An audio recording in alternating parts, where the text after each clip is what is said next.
Hi friends, welcome back to our channel. So ఈరోజు మనం debt management గురించి మాట్లాడుకుందాం ఈ సిరీస్లో.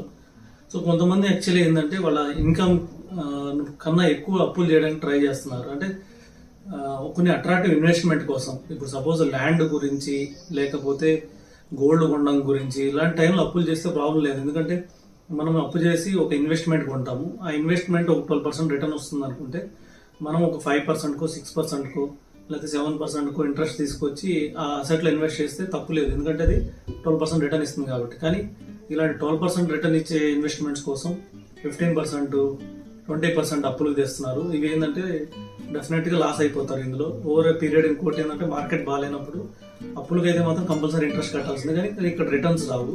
సో ఇలాంటి టైంలో ప్యానిక్ అయిపోయి అప్పుడు మళ్ళీ ఇన్వెస్ట్మెంట్ సేల్ చేసి అప్పులు కట్టడం, లాస్లోకి వెళ్ళిపోతారు సార్. సో వీటన్నిటి తప్పించుకోవాలంటే సో అన్నెసెసరీ లోన్స్ తీసుకోకూడదు.